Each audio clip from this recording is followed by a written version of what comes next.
रात में एक जवान युवती पेड़ों की छाया में छिपते छिपाते एक कैंप की ओर बढ़ रही थी। बावजूद इसके कि पीछे से कुछ गुंडे उस पर गोलियों की बौछार कर रहे थे। ई ससुरी मौड़ी है या तूफान, आधो घंटो हो गो है।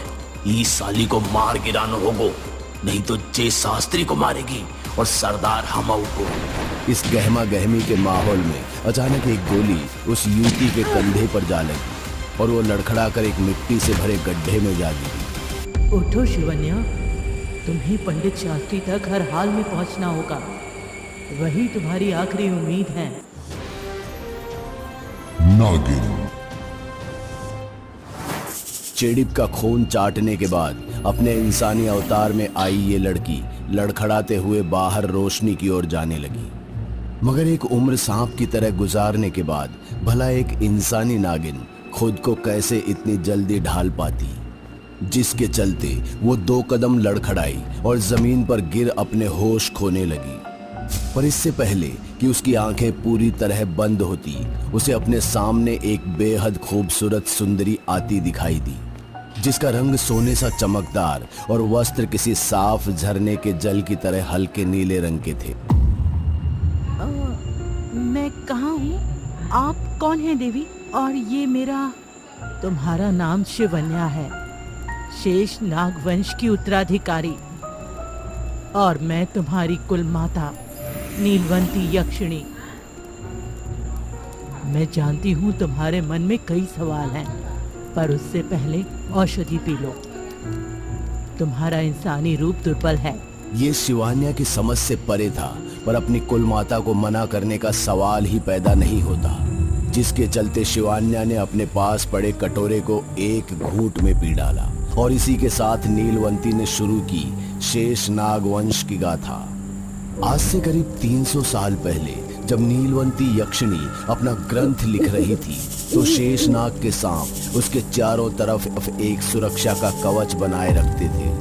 अपने प्रति सेवा और समर्पण की भावना को देख यक्षिणी ने उनके कुल को एक नागमणि तोहफे के रूप में भेंट की, जो अपने आप में काफी शक्तिशाली थी और जरूरत पड़ने पर किसी अज्ञात शत्रु का विध्वंस भी कर सकती थी। मगर वो कहते हैं ना, वक्त गुजर जाता है पर इंसान की नियत और मांगे कभी पूरी नहीं होती। इसी ताकत और सत्ता की हवस ने ना जाने कितने मनुष्यों को उस मणि को हथियाने पर मजबूर किया, और अंततः मणि को सुरक्षित रखने के लिए शेषनाग के वंशजों को अपना नागलोक छोड़कर जाना पड़ा, और इस नागलोक की गुफा के मुख्य द्वार को एक ऐसे मंत्र से बांधा जो सिर्फ उन्हीं के वंश या कुल का कोई खोल सकता था। पर कुल माता, मेरा अचानक क्यों इंसानी रूप लेना और इतने सालों बाद इसका इस गाथा से क्या लेना देना है?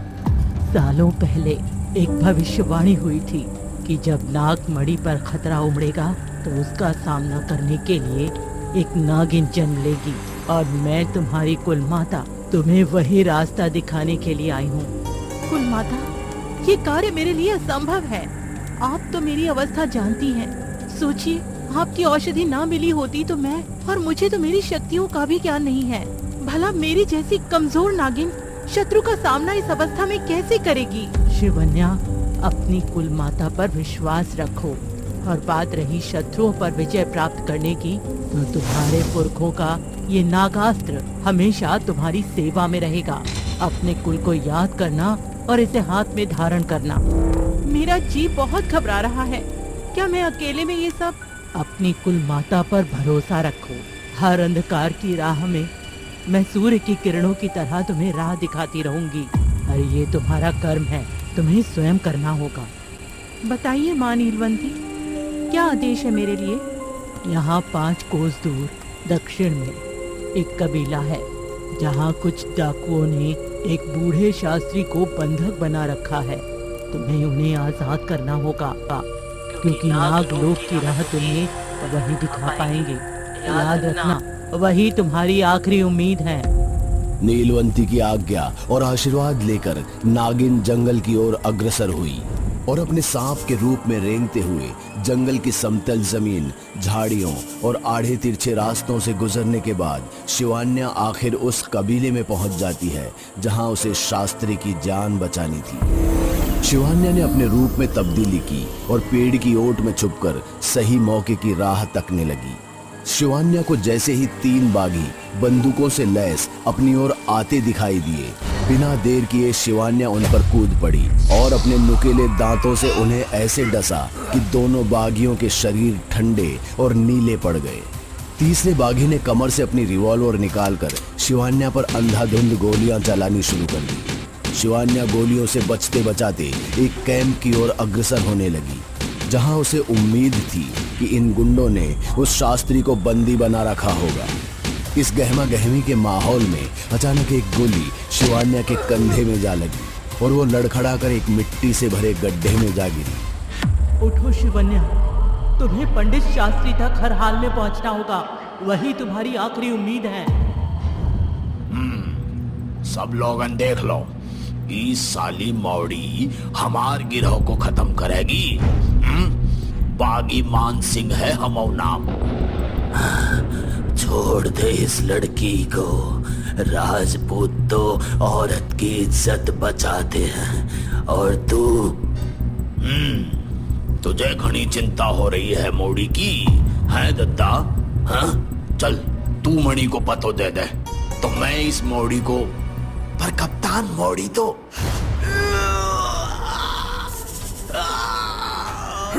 इससे पहले कि यह शख्स अपनी बात समाप्त भी करता, शिवान्या ने अपने नागिन का विशालकाय रूप धरा और कमरे में शास्त्री को छोड़ सभी बागियों को उसने अपनी पूंछ में लपेट लिया।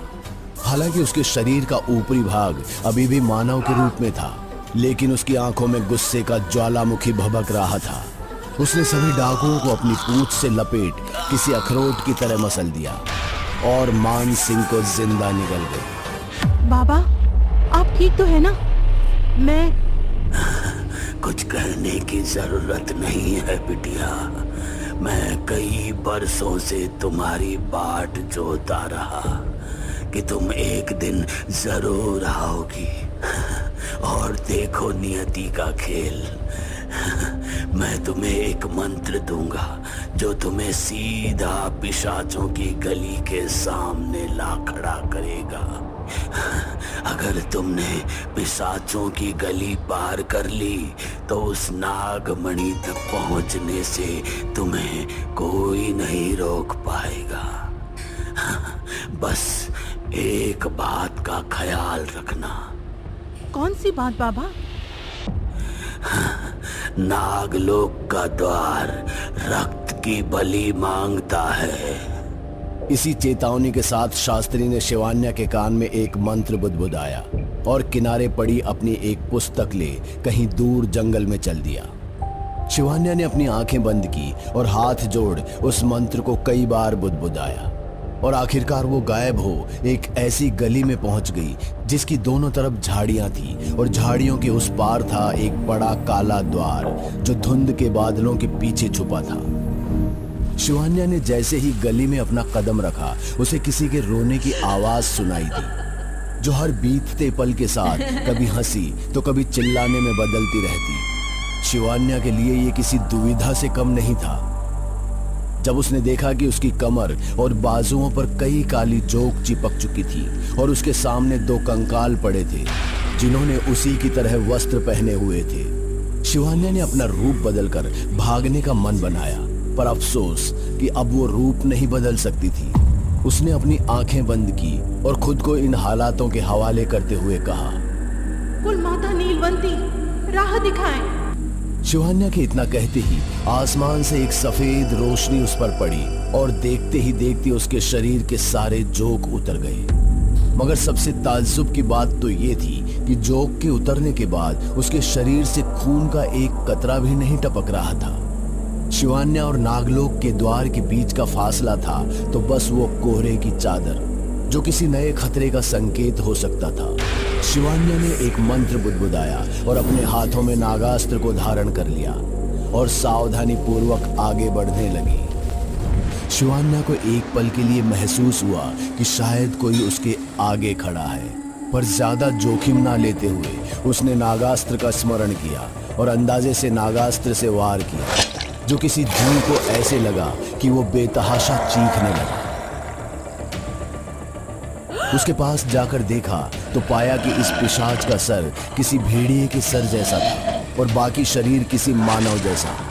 शिवान्या इससे पहले कि उसकी छाती से अपना अस्त्र निकालती, वो पिशाच किसी हवा में किसी धुएं की तरह मिल गया और नागिन को मौका ना देते हुए उसे उल्टा पैरों से उठाकर उसके चेहरे पर घूंसों से वार करने लगा। शिवान्या ने कई बार कोशिश की कि अपने नाखूनों से उसकी छाती चीर दे, मगर भला पत्थर को कुरेदने से कभी कोई क्षति पहुंची है?